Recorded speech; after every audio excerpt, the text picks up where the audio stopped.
Joia, gente. Obrigado, bom dia, obrigado pelo convite. Para mim é um super privilégio aí estar junto aqui com vocês. E, bom, vamos direto aqui para o que interessa, né? Sobre propósito, né? E a gente sempre fala que não adianta a gente só fazer o que a gente gosta, né? A gente tem que gostar do que faz.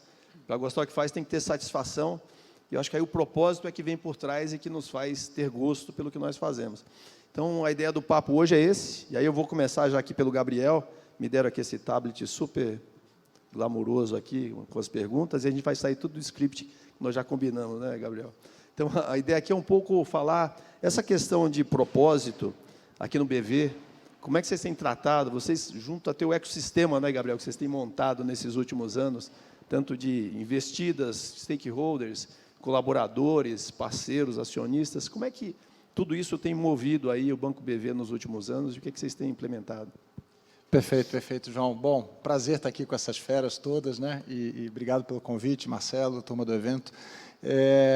A gente costuma dizer no BV que o difícil do propósito é você conectar com o core business, né? Quer dizer, qualquer que seja a companhia, eu acho que todo mundo quer fazer o bem, essa história de sustentabilidade, filantropia, isso já é, vamos dizer assim, datado, né, do mercado corporativo.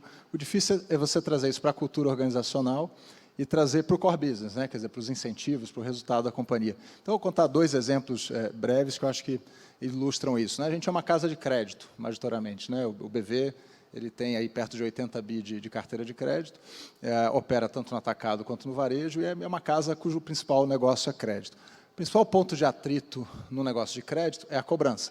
Quer dizer, quando você tem alguma dificuldade de pagamento, historicamente, o processo de cobrança de inadimplência, principalmente pessoa física no Brasil, ele é muito ruidoso, né, com muito atrito, muita pressão no devedor. Então, a gente, alguns anos atrás, na discussão de propósitos, a gente quer tornar a vida financeira das pessoas mais tranquila, por que não atacar o principal ponto de atrito do nosso principal negócio? E é legal ver, assim, que as primeiras vezes que a gente conversava com a turma de cobrança, tinha esse trade-off falso, né? Quer dizer, se eu for mais flexível, se eu der mais opções para o cliente, se eu tratar ele de forma menos invasiva, deixar ele se autosservir, o resultado financeiro vai ser pior. E o que a gente aprendeu no tempo é que esse é um trade-off falso.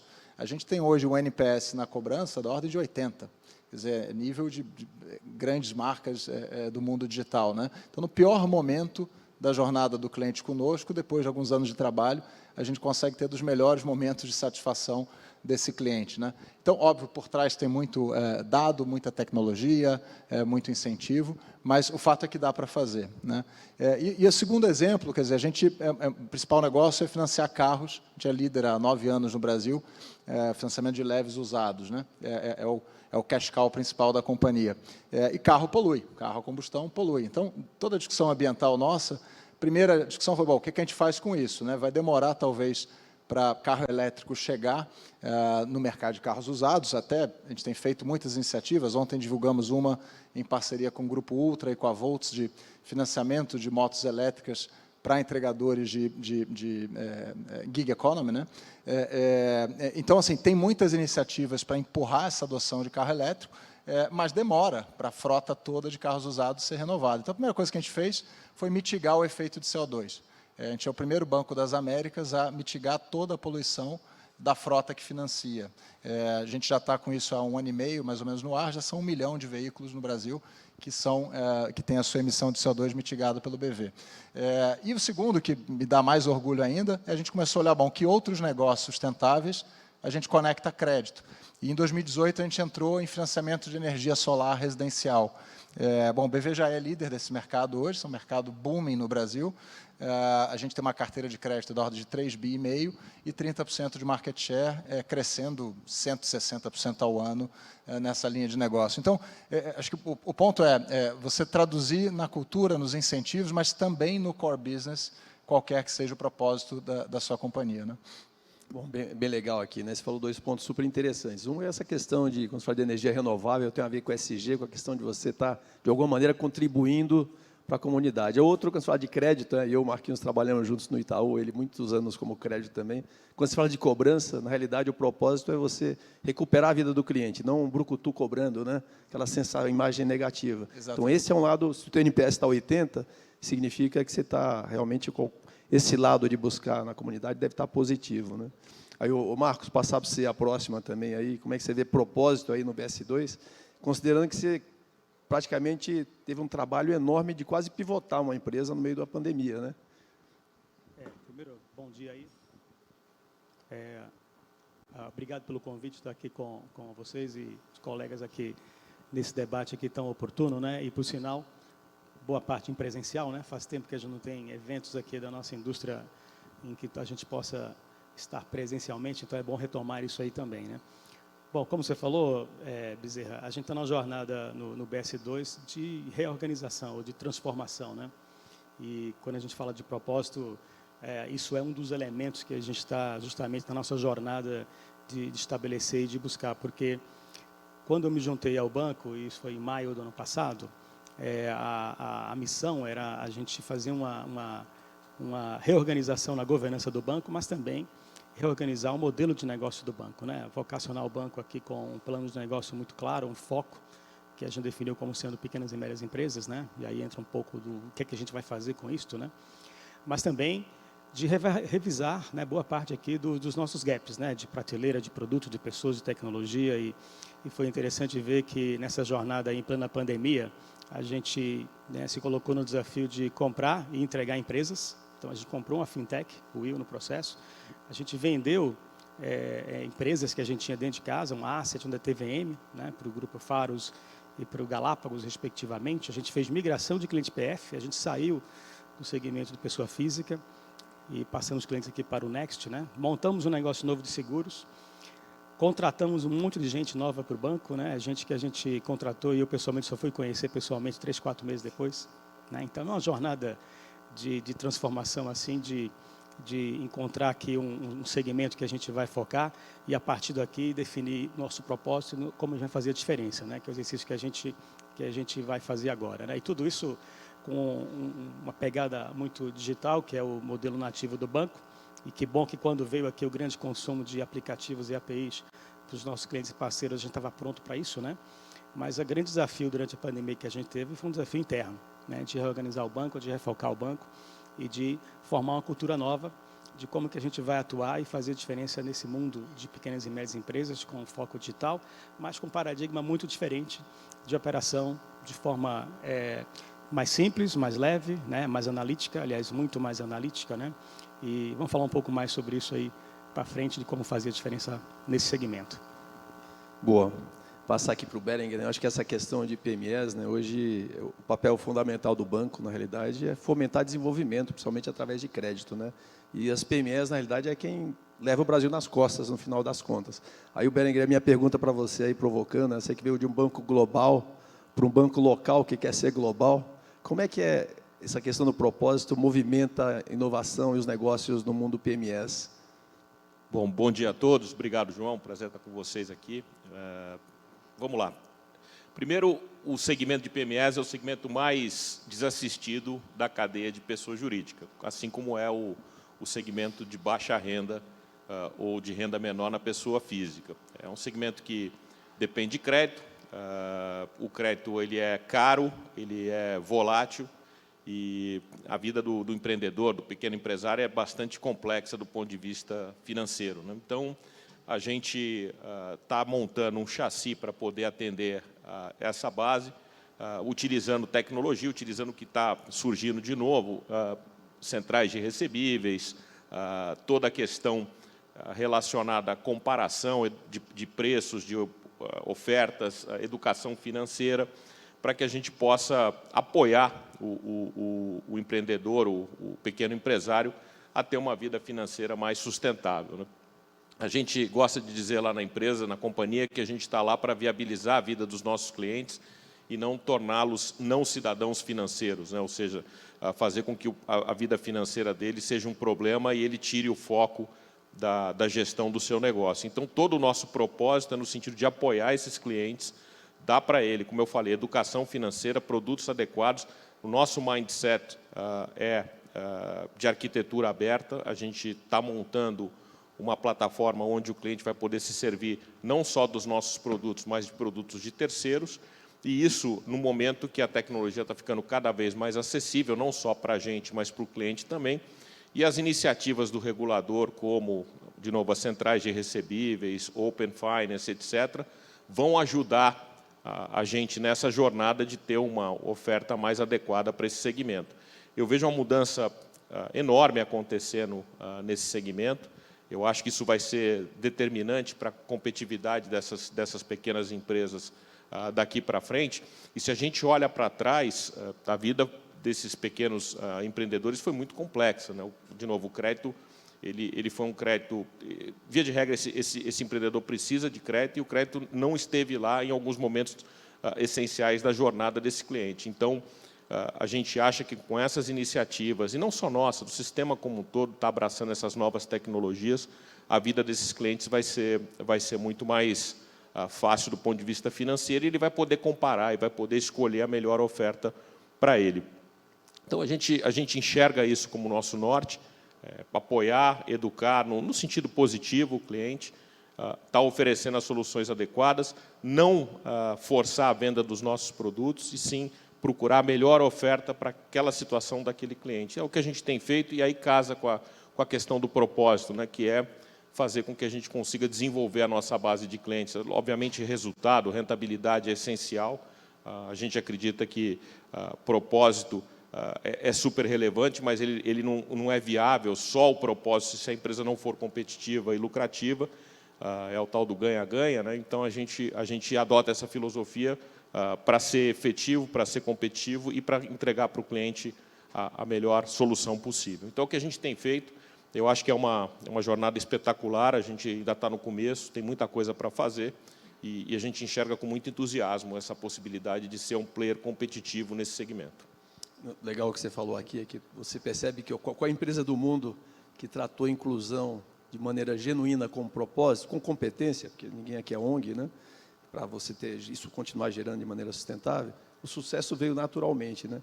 Eu acho que esse é um ponto que é super importante. Mas pegando um gancho do que você falou de Open Finance, vou perguntar para o Marcos aqui, nesse momento aí que o Brasil e o mundo estão passando, né? A gente falou aqui nos bastidores sobre o momento de liquidez, de crédito, de repensar um pouco nesses momentos de inovação e disrupção. Como é que você vê essa questão do Open Finance que o Berenque trouxe, a inovação aberta, tudo isso que o Banco Central tem feito no Brasil, essas mudanças que não param aí no PIX e no Open Finance, vão muito além. A gente sabe que o Banco Central está pensando de maneira séria em outros movimentos. Como é que você vê isso e como é que isso pode, de repente, ajudar ou influenciar nos movimentos do BS2? Eu gosto de pensar esse tema começando assim, meio que do básico, né? No fundo, assim, o que é uma empresa? Uma empresa é um veículo legal que engloba um empreendimento associado ao qual existe um modelo de negócio com riscos implícitos ao tal, né? E, no fundo, analisar crédito para uma empresa nada mais é do que ver como é que está sendo a performance financeira dessa empresa, né? Administrar qual é a questão de...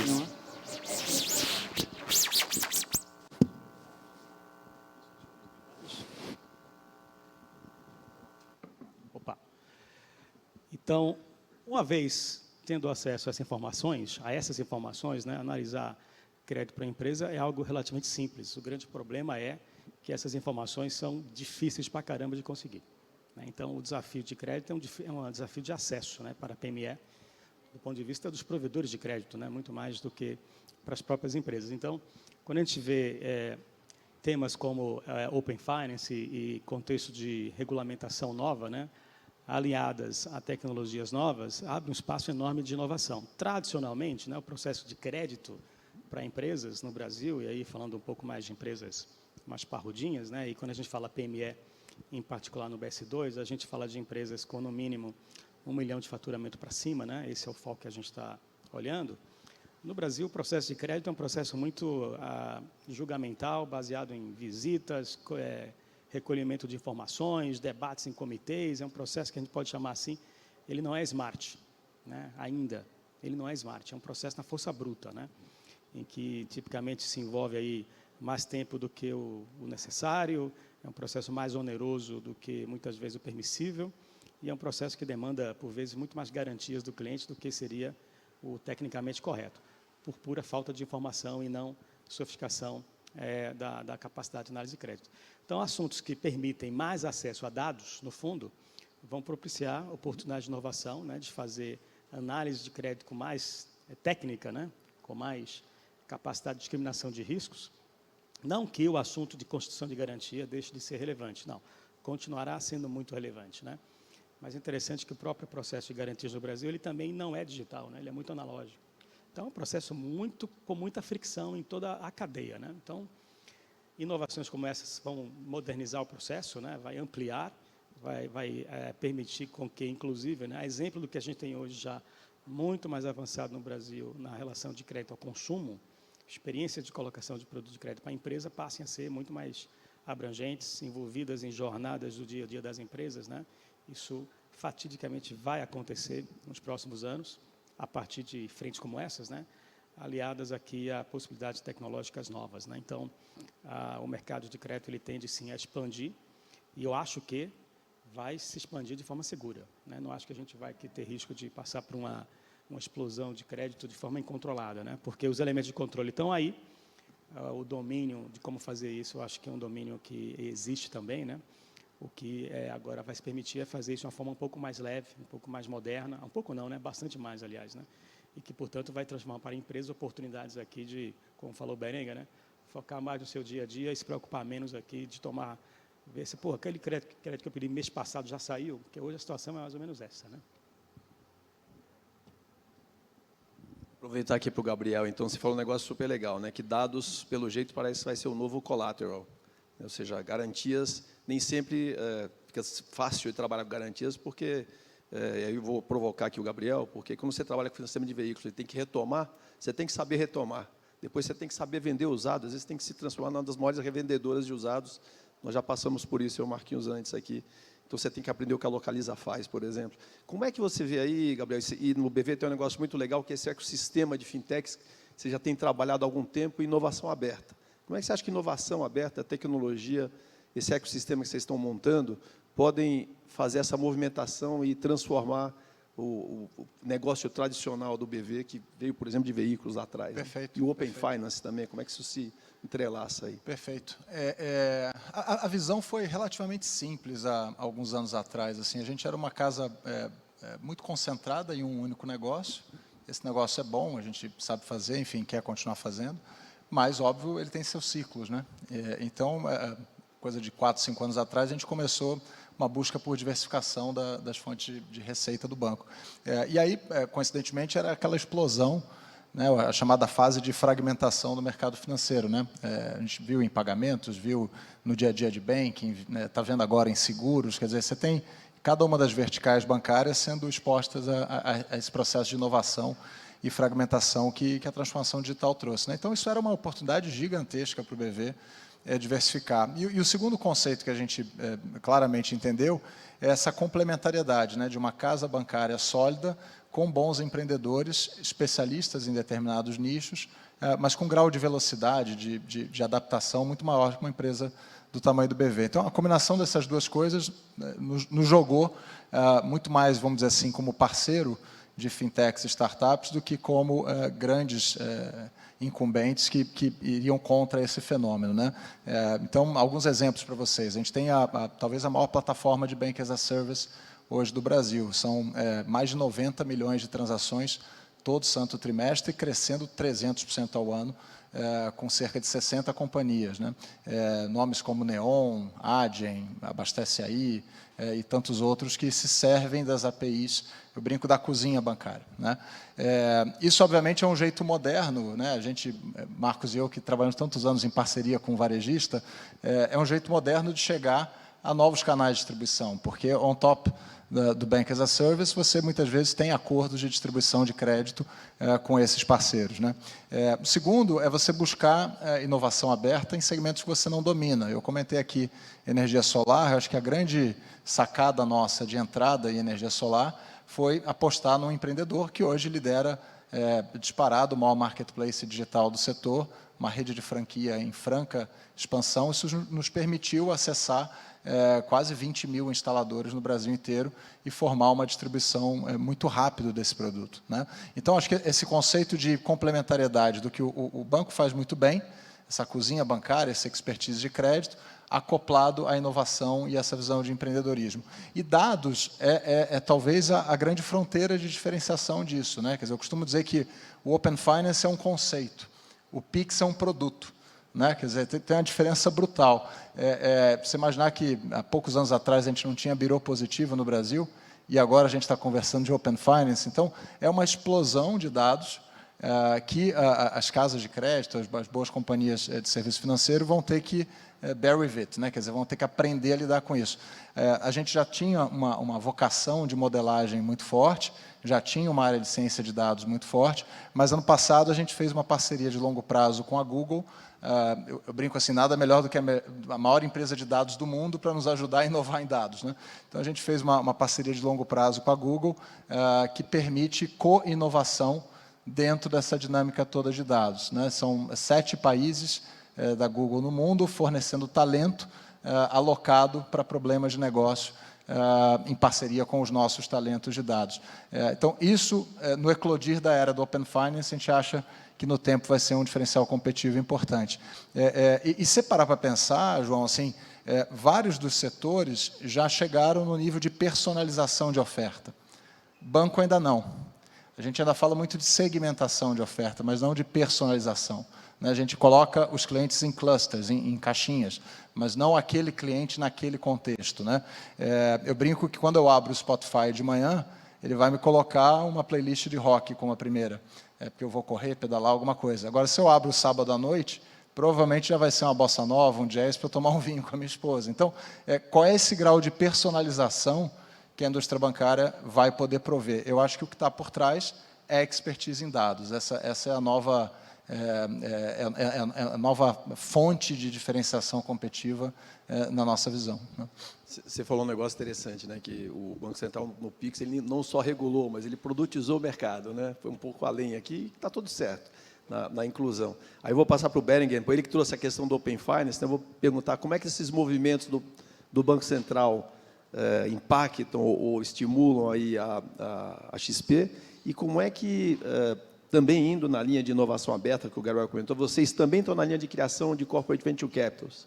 Qual esse objetivo? É um objetivo de movimentar o banco e fazer transformação, ou é um objetivo simplesmente de resultados, né? Eu brincava no Itaú, eu, Marquinhos aqui, eu ajudei a criar o Cubo, e muitas vezes a gente tinha aquele monte de startup e a gente falava, pô, isso aqui está parecendo uma ONG, a gente precisa virar um plug and play, né? Como é que você vê um Corporate Venture Capital e como é que você acha que isso pode ajudar na transformação interna na XP?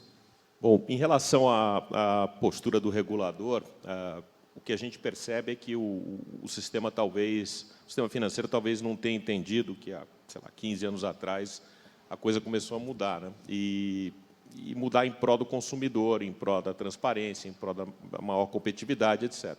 Todos esses movimentos que a gente enxerga, seja na criação de produtos ou, enfim, de plataformas ou de centrais de recebíveis, etc., vão nessa direção.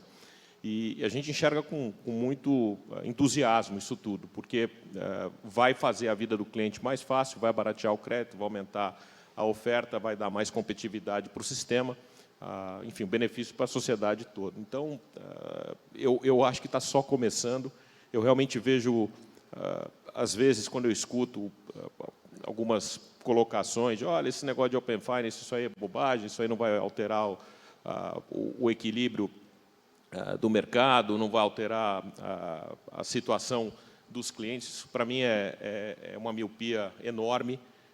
Eu acho que isso tudo está só começando, como eu coloquei alguns segundos atrás, e a transformação vai ser muito profunda.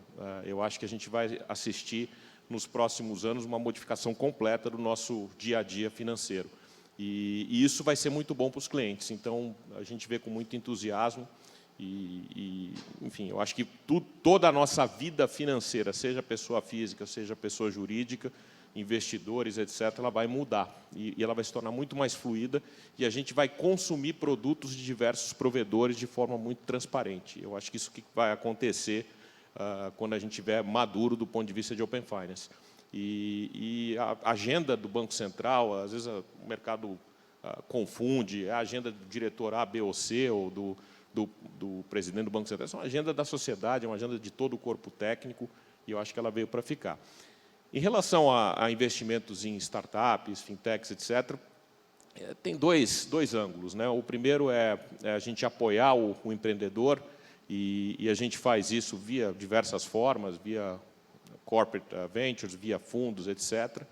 E a gente acredita muito em ajudar o empreendedor desde o começo, né? E mentorar, ajudar ele a se viabilizar, e ele vai trazer retorno para a gente. Pode até ser não do ponto de vista de equity, mas do ponto de vista de parceria, de oportunidade ao longo da vida dele. Então, a gente tem lá uma unidade que foi criada dentro da minha estrutura de PJ para atender esse cliente.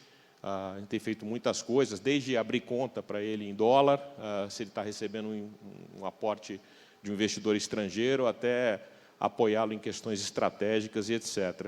E depois a gente tem fundos que também fazem esse papel, né, que investem aí mais com uma pegada, uma visão de valorização, e a gente consegue, então, atender o cliente dessas duas formas.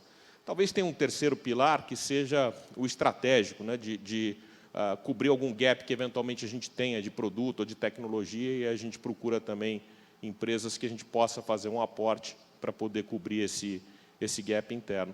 Então, é assim que a gente trata. O que mais me entusiasma desses 3 pilares que eu descrevi é o primeiro, que é essa unidade de apoio ao empreendedor, especialmente no início, né, onde ele está desenvolvendo o seu negócio, e a gente acha que tem um papel super importante para apoiá-lo nesse momento. Enfim, encontrar o funding mais apropriado, gerir o seu cash flow, fazer hedge em algumas situações. Então, a gente tem feito bastante coisa ali. E aí você cria uma intimidade muito grande com o cliente, e esse cliente tende a te acompanhar ao longo da jornada e da vida dele. Então, é um pouco da forma que a gente tem atuado, e eu acho que a gente, como eu falei há pouco tempo, alguns minutos atrás, sobre a jornada nossa em PJ, essa jornada também de apoio ao empreendedor, ou à empresa de tecnologia, está só começando. A gente tem muita coisa para fazer ainda. Legal. Bom, a gente vai aqui para a última pergunta aqui nossa, né? Nosso time, passar para o Gabriel, e pegando um pouco o gancho aí do Berenguer também. A gente são 1.300 fintechs no Brasil. Esse número tende a dobrar. Logicamente, depois se consolida, e é um senoide aqui, né? Mas até com o Open Finance, muita gente vira fintech em função de conhecer processos bem de segmentos que os bancos não conhecem, né? O que você acha que vem pela frente aí, Gabriel? E o que você, se tivesse dar uma mensagem para essas fintechs, vem para cá, ou vai comigo? Porque há 15 anos atrás era o contrário, né? A gente falava só, eram inimigos, né? Hoje em dia, não. Como é que você vê, o que você acha que vem pela frente, e como é que você acha que o BV vai se posicionar esses próximos anos? O Berenguer sabe disso. Assim, a gente foi o primeiro banco privado a abrir uma API de crédito para conectar com uma fintech no Brasil, muito antes do Open Banking, e eu lembro que eu tinha colegas de outros bancos que me olhavam feio, assim, o que você está fazendo e tal, né? Então, passou essa fase. Hoje acho que é uma fase de co-opetition, né? Você tem momentos em que você compete com esses inovadores, tem momentos que você colabora, como o Berenguer colocou. A gente vai continuar fazendo. A gente tem a crença de que tem muita inovação por vir em vários setores da economia, e setores da economia que, por ausência de modelos de negócio e tecnologia, né, não tinham essa fintechização, não tinham o serviço financeiro acoplado nas suas cadeias. Então, para te dar um exemplo, a gente está fazendo muita coisa interessante em saúde, fazendo muita coisa interessante em logística, né? Setores que, até alguns anos atrás, eram meio alijados desse modelo de parceria bancária. Então, a tecnologia ela provê modelos de negócio e distribuição que viabilizam você acoplar serviço financeiro, crédito, investimento, seguros, em cadeias diferentes, né?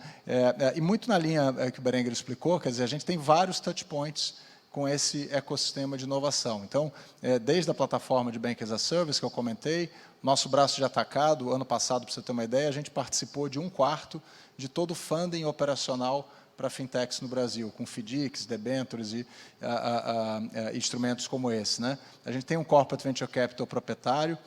Esse Corporate Venture Capital proprietário ele pode fazer investimentos per se ou co-investir com 11 fundos de Venture Capital, desde Early Stage até Series D, que são parceiros do BV.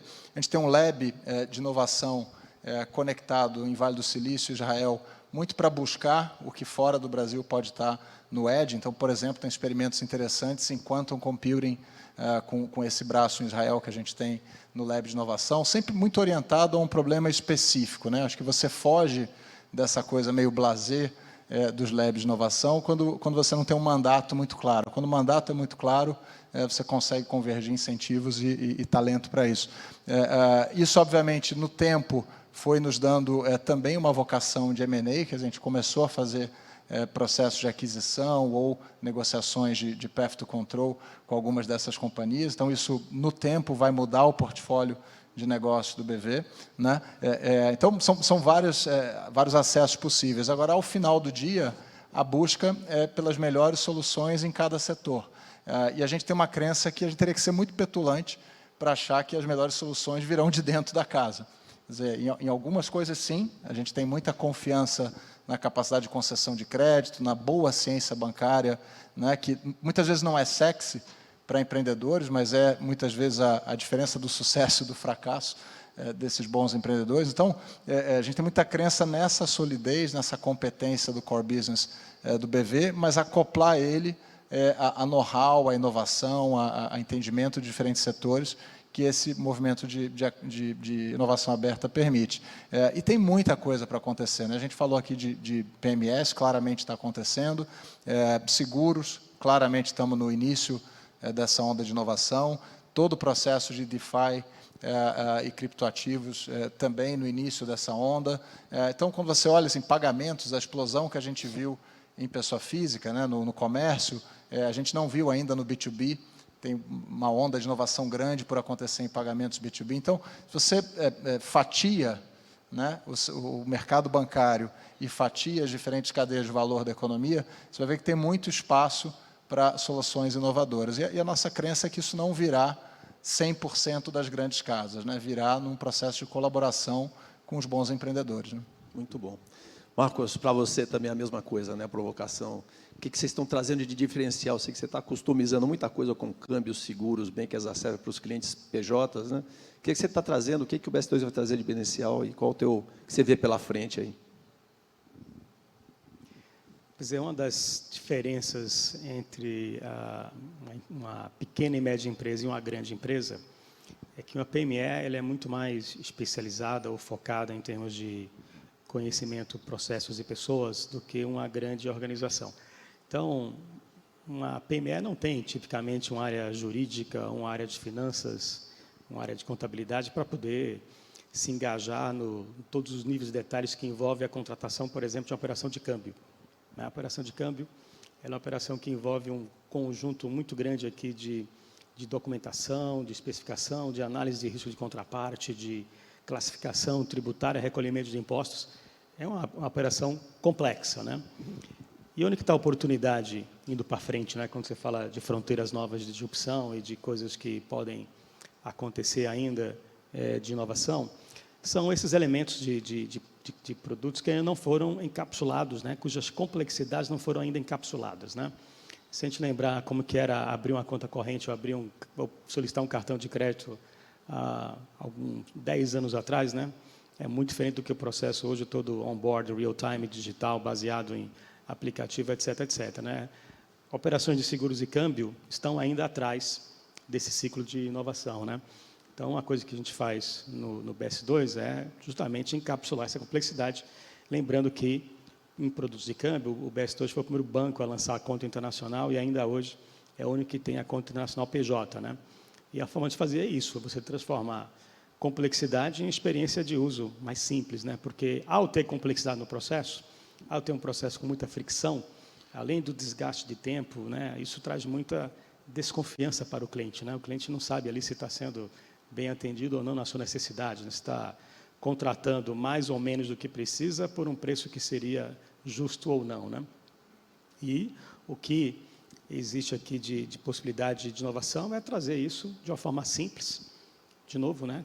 Encapsulando complexidade e criando com o cliente uma relação além de confiança que no tempo permite a gente fazer muitas e vários outros negócios com esses clientes e essas contrapartes, né?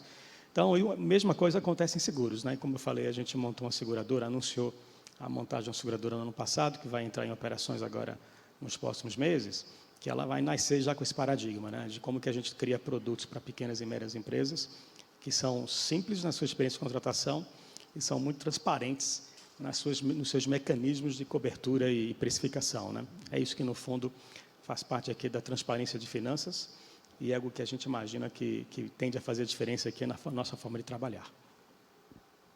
Joia, obrigado, Marcos. Berenguer, aqui, ó, só fazer um depoimento. O Banco Central faz 20 anos que acho que eu acompanho aqui e vejo que ele tem muita seriedade e competência. Basta ver o SPB há 20 anos atrás, que eliminou um SWIFT no Brasil, por exemplo, né? Mas eles pegam essa última gestão, talvez ela tenha tido bastante, sendo muito competente na eficiência de trazer regulação que inova, né? Que eu acho que tem ajudado bastante. Mas, te perguntando mais, para a gente encerrar também, o que você vê pela frente? E o Marcos e o Gabriel falaram muito de seguros, eu sei que vocês lá na XP, a XP Seguros, com meu amigo Teixeira, eu tenho visto que ele tem sido super bem sucedido. Esse é um dos segmentos. O que você vê pela frente?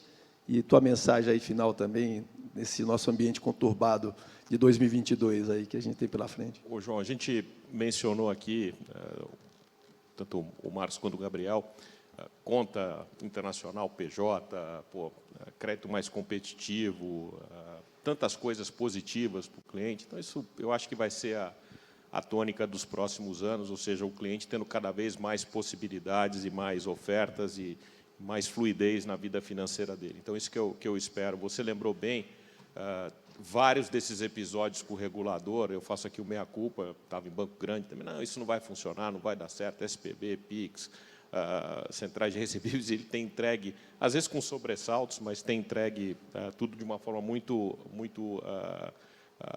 efetiva. O PIX é um enorme sucesso. Eu estava na primeira reunião em 2009, quando a gente discutiu o pagamento instantâneo, a gente demorou a fazer, um dia o Banco Central falou, vou fazer eu, a gente duvidou, ele fez e está aí, é um grande sucesso, né? Então, eu acho que isso vai continuar acontecendo, não é, de novo, uma agenda pessoal de alguns indivíduos no regulador, e sim uma agenda da organização toda. Isso vai continuar sendo o padrão daqui para frente, ou já foi e vai continuar acontecendo. Em relação a seguros, a gente enxerga um enorme potencial.